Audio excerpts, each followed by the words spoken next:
The one who changed his deen, what we're going to do? Kill. The last day will not come until the Muslims fight the Jews and kill them.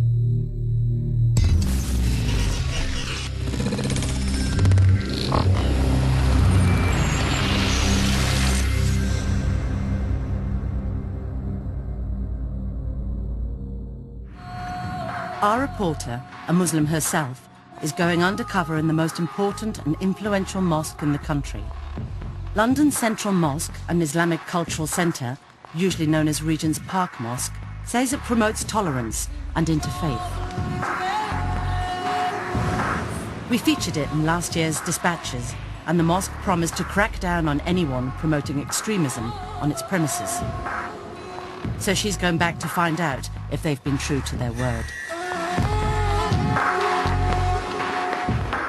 Women aren't allowed in the main hall, so she's directed upstairs to the main women's section on a large balcony overlooking the hall. Hundreds of women and children come here to pray every day. Then the congregation gathers in a large circle. The teacher today is Amira. She says she's teaching from a book by Sheikh Fazan, a senior member of the official Saudi religious establishment. This is very, very good book. She starts with a revision session on what should happen to people who break Islamic laws, including Muslims who convert to another faith. But he's Muslim and he get out of Islam. He doesn't want any more. What we're going to do? Kill. Comes out of the qatl, kill. You have to kill. You understand? We're talking about Islam. Yeah? It's the same for adulterers. For the had the zina, what is the law of this? story. Until he died. And the one who is not married, never dies. Now, with 100 match. The worshippers, many of whom are children or teenagers, are being taught the Saudi Arabian interpretation of Sharia law from official Saudi books. The teachings include the brutal killings of homosexuals and women who act like men. If someone make themselves like a man, a woman like a man, you understand this, the punishment is kill. Kill them from the highest place. We're not going to be like animals, living like animals. Or to be like the people of Lut, we have to take the had is to kill them.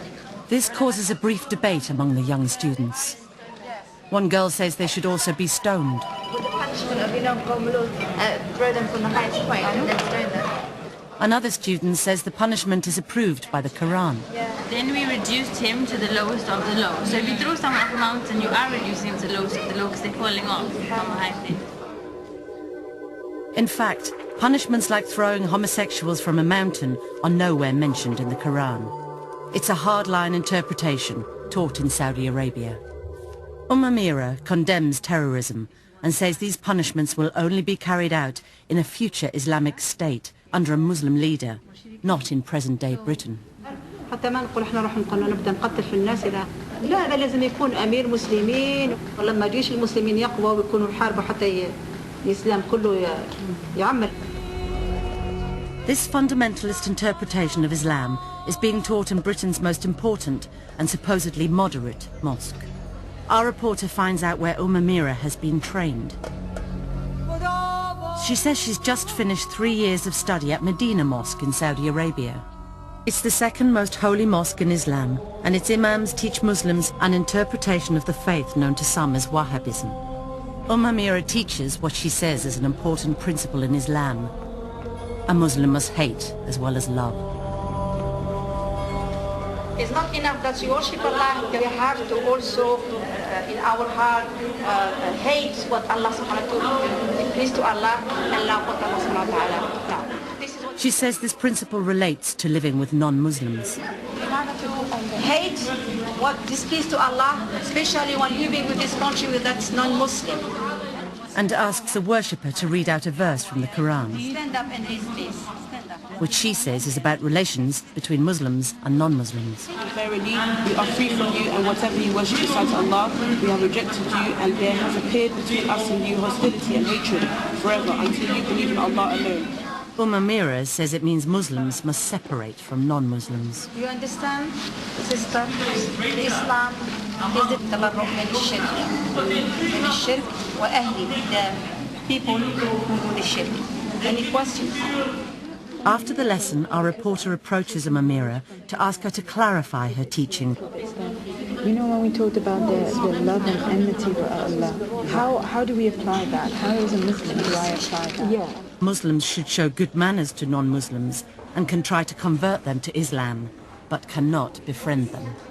She uses the Arabic term kafir, meaning disbeliever or infidel. To be good friend, give them all about our secret, understand? You have to be friend with them, but it's not allowed. Because wala is only to Muslim, not to the kafir. Mira says she's learned this doctrine of separatism in Saudi Arabia, whose clerics preach a brand of Islam often called Wahabism. Wahabism is opposed to the diverse and tolerant traditions of classical Islam, according to moderate British Muslims like Sheikh Musa Admani, an imam who's advised the government on Islam. The Saudi Wahhabi worldview is very narrow. It's extremely intolerant. This extreme intolerance comes out of seeing non-Muslims as basically non-human.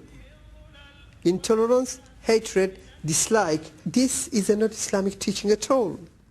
Separating from disbelievers is the official theology of the Saudi state, according to Saudi academic Professor Madawi al-Rashid. The Saudi religious scholars adopt a very strict and radical interpretation of the status of a Muslim minority in a non-Muslim society. A true Muslim should not associate with infidels. So you are physically here, but mentally, socially, religiously, you belong elsewhere. Now we found this message of segregation being taught at the most important mosque in the country. It's visited by world leaders and even has its own interfaith department, which organises visits from government, the civil service, representatives of other religions, and thousands of British school children a year. The mosque says the aim of these visits is to promote understanding and respect between the communities.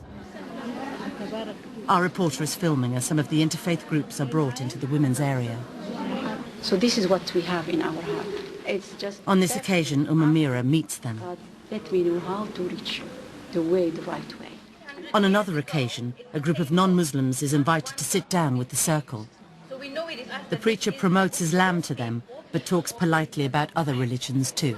And the message, the Quran, came to confirm the truth in the previous scriptures.